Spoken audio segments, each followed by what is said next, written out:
Welcome back to the channel student. तो आज हम लोग करने वाले हैं क्लास 10th सामाजिक विज्ञान का सेट 4 का सॉल्यूशन। ठीक है, तो हम लोग सेट 1 2 3 कंप्लीट कर चुके हैं।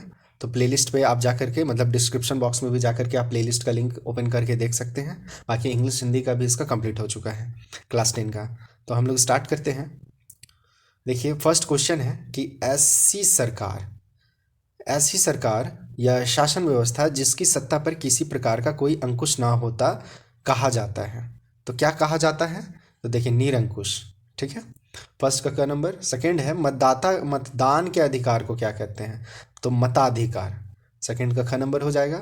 थर्ड है बास्तिली किले का पतन कब हुआ? तो किले का पतन कब हुआ था बास्तिली वाला? वो हुआ था 1789 को।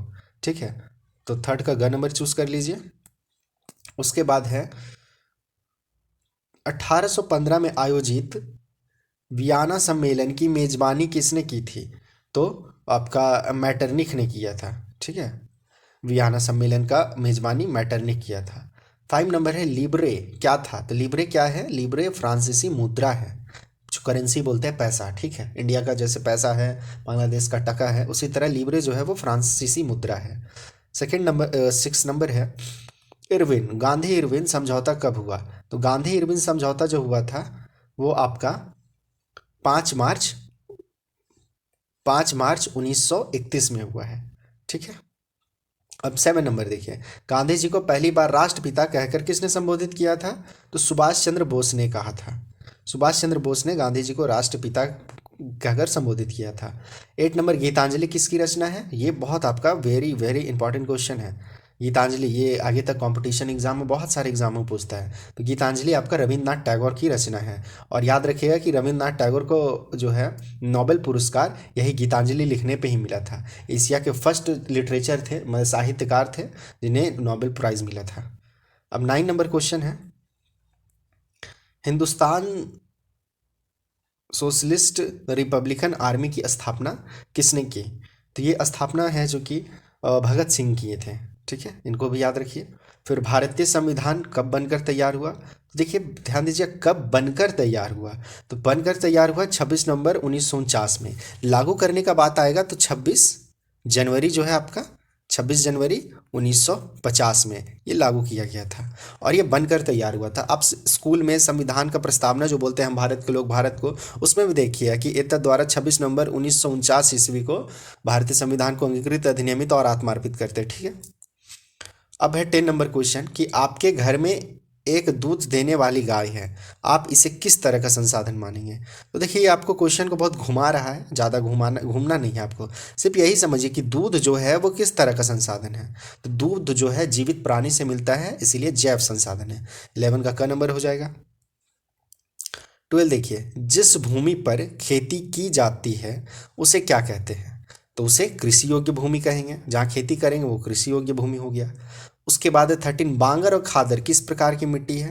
मतलब किस मिट्टी के प्रकार हैं बांगर और खादर? तो बांगर और खादर जो है जलोढ़ मिट्टी के प्रकार हैं। जब आप जलोढ़ मिट्टी पढ़िएगा, जलोढ़ मृदा, तो उसका दो प्रकार होता है, एक बांगर होता है और एक खादर होता है। ठीक है, 14 है संयुक्त वन प्रबंधन की 1988 में औपचारिक शुरुआत किस राज्य से हुई? तो ये आपका उड़ीसा से हुआ है। ठीक है, तो 14 का नंबर हो जाएगा उड़ीसा। अब आगे देखिए 15 है वन विभाग के अनुसार कुल वन क्षेत्र का 1/3 हिस्सा किस वन का है? तो रक्षित वन का है। ठीक है, तो 15 का हो जाएगा।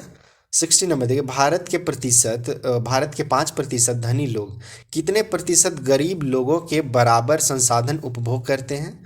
तो 25% गरीब लोगों के बराबर भारत का सिर्फ 5% धनी लोग संसाधन का उपभोग करता है। तो 16 का आप का नंबर चूज कर लीजिएगा।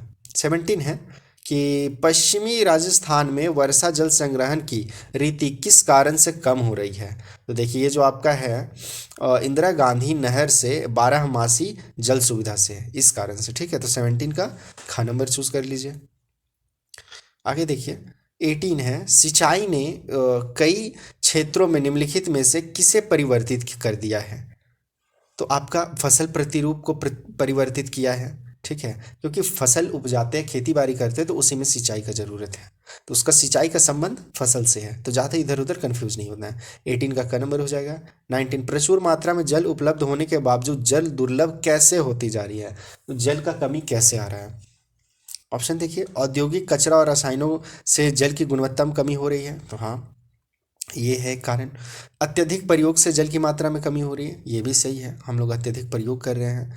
और जल की मात्रा में वृद्धि होना, तो नहीं, और इनमें से कोई नहीं। देखिए यहाँ पे दो ऑप्शन जो है आपका वो सिमिलर है, एक जैसा लग रहा है। पहला तो जल का कमी होने का कारण हम लोग औद्योगिक कचरा और रसायन भी रख सकते हैं, और दूसरा अत्यधिक प्रयोग भी रख सकते हैं। तो आप इसमें से दोनों में से जो आपको ज़्यादा परफेक्ट लगे, मेरे अकॉर्डिंग तो हम रखे तो क नंबर जो है वो ज़्यादा परफेक्ट है। ये मेन तो कचरा के कारण ही जल का गुणवत्ता में कमी हो रहा है और जल दुर्लभ होते जा रहा है। ठीक है, तो आप क नंबर को चूज़ कर सकते हैं, चाहे तो ख नंबर को चूज़ कर सकते हैं, गलत आपका नहीं होगा। ठीक है, तो क्योंकि यहाँ अत्यधिक प्रयोग का भी बात सही है, आदमी जो प्रयोग कर रहा है, अगर यहाँ ज़्यादा सूटेबल होता, लिखा होता अत्यधिक प्रयोग तो हो ही रहा है, लेकिन गलत तरीके से प्रयोग कर रहे हैं, लेकिन हम लोग वेस्ट बहुत ज़्यादा, बर्बाद बहुत ज़्यादा कर देते हैं। ठीक है, तो क या ख दोनों में से कोई भी कीजिएगा, सही है। थोड़ा सा कन्फ्यूजन वाला क्वेश्चन है। 20 नंबर क्वेश्चन देखते हैं। 20 नंबर है, नदियों पर बांध बनाने से क्या नहीं होता। अच्छा, बांध बनाने से देखिए यहाँ 4 नंबर ऑप्शन, घ नंबर, सूर्य ग्रहण होता है। ठीक है, तो सूर्य ग्रहण का संबंध बांध से कुछ नहीं है, इसलिए डायरेक्ट 20 का घ नंबर चूज कर लीजिए। उसके बाद यूएनडीपी के अनुसार किसी देश के विकास को आंकने का आधार निम्नलिखित में से कौन सा है। तो किस आधार पे हम लोग किसी देश का विकास को आंकते हैं, जो यूएनडीपी है वो किस आधार पे मापती है। तो प्रति व्यक्ति आय, लोगों का स्वास्थ्य स्तर और लोगों का शिक्षा स्तर, तो इसीलिए यहाँ पे आप घ नंबर चूज कीजिए, उपरोक्त सभी है। ठीक है, आगे देखिए 21 के बाद 22 है, विश्व बैंक की विश्व विकास रिपोर्ट 2017 के अनुसार क्या। पहला है, वे देश जिनकी प्रति व्यक्ति आय $12,056 प्रति वर्ष या उससे अधिक हो वे समृद्ध देश हैं, ये आपका सही है। फिर वे देश जिनकी प्रति व्यक्ति आय $955 प्रति वर्ष या उससे कम हो तो वे निम्न आय वाले देश है, ये भी दोनों सही है स्टेटमेंट। तो ये देखिए आपका इसका ग नंबर आंसर हो जाएगा, क और ख दोनों सही है। उसके बाद 23 देखिए, प्रति व्यक्ति आय को क्या कहा जाता है। प्रति व्यक्ति आय, तो प्रति व्यक्ति आय को हम लोग औसत आय कहते हैं। ठीक है, क्योंकि कुल जो आय होता है उसको कुल जनसंख्या से भाग कर देते हैं, तो मेरा औसत आय निकल जाता है, प्रति व्यक्ति आय निकल जाता है। ठीक है, तो 23 का क नंबर चूज कर लीजिए। 24 में देखिए, इनमें से कौन भावी पीढ़ी के कल्याण को परिभाषित करता है। भावी पीढ़ी का कल्याण, ठीक है, तो देखिए धारणीय विकास जो हमारा है वही होगा आंसर। कैसे समझिए, धारणीय विकास वह विकास है जिसमें हम लोग किसी भी संसाधन को उपयोग करना है, उपभोग करना है, लेकिन ध्यान में ये भी रखना है कि हम लोग का भावी पीढ़ी को भी वो चीज़ मिल सके। अभी पेट्रोल है तो हम लोग मनचाहा ढंग से अगर बर्बाद करते जाएं, यूज़ करते जाएं, आना ज़रूरत ना हो फिर भी यूज़ करते हैं, तो आने वाली भावी पीढ़ी को तो नहीं मिल पाएगा। ठीक है, इसीलिए धारणीय विकास का अवधारणा है जो भावी पीढ़ी के लिए भी बचा करके या कल्याण के लिए है। फिर सेवा क्षेत्र, इनमें से किस तरह की गतिविधियां शामिल हैं। सेवा क्षेत्र में इनमें से किस तरह की गतिविधियां शामिल हैं। तो सेवा क्षेत्र में देखिए परिवहन, संचार और बैंकिंग, ये आपका आ जाएगा 25 का ग नंबर। बात है 26, जीडीपी का विस्तारित रूप निम्न में से कौन सा है। तो GDP gross domestic product, Hindi में सकल घरेलू उत्पाद, तो 26 का ख नंबर चूज कर लीजिए। उसके बाद 27 नंबर है, नरेगा 2005 जो है राष्ट्रीय नरेगा का देखिए फुल फॉर्म है राष्ट्रीय ग्रामीण रोजगार गारंटी अधिनियम के अनुसार सरकार द्वारा गारंटीकृत रोजगार के दिनों की संख्या कितना दिन के लिए देता है। तो 100 दिन के लिए। ठीक है, साल में 100 दिन, तो 27 का क नंबर चूज कर लीजिए।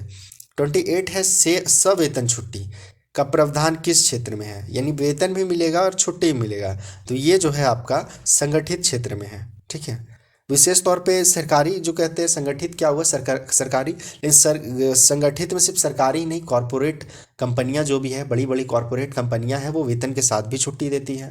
ठीक है, तो आप इसको 28 को ख नंबर चुन लेंगे। 29 देखिए, अल्प बेरोजगारी उस अवस्था में पाई जाती है जब लोग डैश, अल्प बेरोजगारी की बात है, तो अल्प बेरोजगारी देखिए अपनी कार्य क्षमता से कम कार्य कर रहे होते हैं, तो उसे अल्प बेरोजगारी कहेंगे। ठीक है, तो 29 का ग हो जाएगा। 30 नंबर है, उत्पादन और उपभोक्ता के बीच संबंध कौन स्थापित करता है, कौन सा क्षेत्रक है? तो देखिए इसका आंसर तृतीयक क्षेत्रक हो जाएगा। ठीक है, उत्पादन और उपभोक्ता के बीच ये संबंध तृतीयक क्षेत्रक स्थापित करता है। तो 30 नंबर का ग नंबर हो जाएगा। उसके बाद है 31 में कि नियंत्रण एवं संतुलन की व्यवस्था का संबंध सत्ता की साझेदारी में के निम्न में से किस रूप से है? तो देखिए इसका आंसर आपका हो जाएगा क नंबर, सत्ता का क्षैतिज वितरण। उसके 32 देखिए, साथ आकर संघ बनाने का उदाहरण निम्नलिखित में से कौन देश है? तो ये आपका देखिए है हाँ, अमेरिका जो है, संयुक्त राज्य अमेरिका, यही साथ आकर के संघ बना करके एक देश बना हुआ है। मतलब अमेरिका संयुक्त राज्य क्यों कहा जाता है? में बहुत छोटे छोटे छोटे छोटे देश जुट करके एक मिल करके पूरा एक बड़ा देश बनाए हैं, जिसका नाम रखा गया संयुक्त राज्य अमेरिका। ठीक है, अब 33 देखिए कि भारत में विकेंद्रीकरण के तहत कई ग्राम पंचायतों को मिलाकर किसका गठन होता है? ठीक है, तो किसका गठन होता है?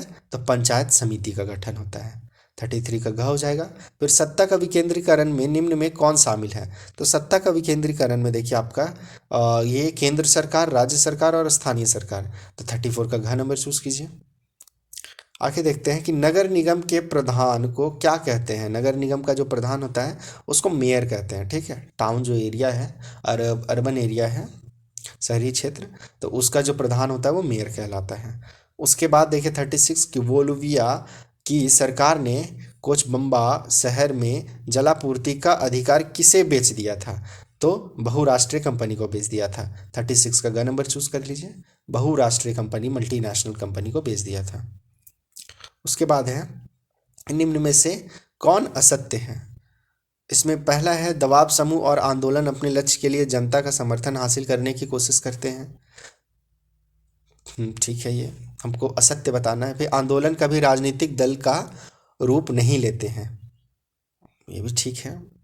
व्यवसाय समूह अक्सर पेशेवर लॉबिस्ट नियुक्त करते हैं। अच्छा, ये आपका आंसर हो सकता है 37 का ग नंबर। ठीक है, ये थोड़ा सा कन्फ्यूज़न है बट श्योर है कि ग नंबर ही होगा। बाकी आप लोग क्या करेंगे, इसका कमेंट कर देंगे। अगर आप लोगों को लगता है कि इसका आंसर कोई और होगा तो प्लीज़ कमेंट ज़रूर करें, ताकि आपके फ्रेंड लोग जो देख रहे हैं उन लोगों को भी थोड़ा हेल्प मिल जाए। तो देख लीजिएगा इसको। अब 38 में आते हैं कि भारत में में गठबंधन सरकार की शुरुआत किस दशक में हुई थी? गठबंधन बनाना, तो देखिए 1990 में गठबंधन सरकार का शुरुआत हो गया था। मतलब उस समय से गठबंधन बनाना स्टार्ट हो गया था। अब आगे देखते हैं 39 में कि भारत में अवशिष्ट, यानी अवशिष्ट बाकी बचे विषय किस अधिकार क्षेत्र क्षेत्र में आते हैं? तो ये आपका केंद्र सरकार का क्षेत्र में आता है। और भारतीय संघवाद का तीसरा स्तर कौन सा है? तो भारतीय संघवाद का तीसरा स्तर स्थानीय सरकार। जैसे आप पढ़ें, राज्य सरकार है, मतलब केंद्र सरकार है, राज्य सरकार है, फिर स्थानीय सरकार है। ठीक है, तो 40 का ग नंबर चूज कर लीजिएगा। तो आज आपका क्लास 10 का जो एसएसटी